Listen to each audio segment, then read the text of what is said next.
Hi there, good morning, and thanks for joining us at Lomond Parish Church, where I am this morning. Some soldiers were on a night exercise once and they were bored, and suddenly the radio operators back at base heard a voice breaking into the silence of the night, and the voice said, "Are there any friendly bears listening?" Another voice said, "Yes, I'm a friendly bear." And another voice saying, "I'm a friendly bear too." At this point, the officer at headquarters grabbed his microphone and let loose a verbal tirade at the soldiers for messing about with the radios. When he had finished, there was a silence for about 10 seconds.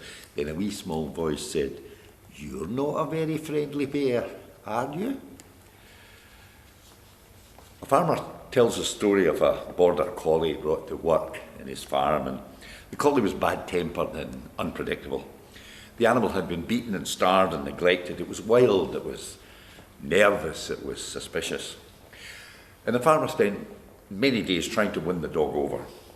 He spoke repeatedly to it, gently, never moved quickly, tried cautiously to pet it, but nothing worked. And the dog remained suspicious and refused to eat. After some time, he realised the dog was going to starve to death unless he let it go, so he did let it go. And it disappeared over the hill. And although he thought he'd never see that animal again, he continued to put food and water out for it and frequently searched the horizon, hoping to catch a glimpse of it. And one day he spotted the dog watching him. He spoke to the animal softly, it disappeared. The next day it appeared again, and that evening some of the food was gone. For several days later, that pattern was repeated as a distant bond began to form. Then the impossible happened. One morning he sat on a rock overlooking the sheep, and he noticed out the corner of his eye a black and white shape coming cautiously towards him.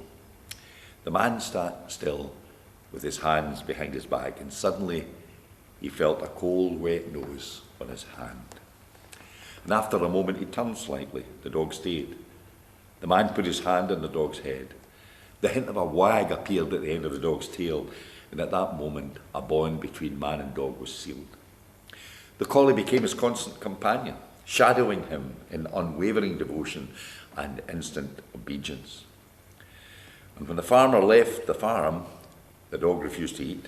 The animal became an extension of himself, working the sheep with uncanny instinct, precision, loyalty, and devotion.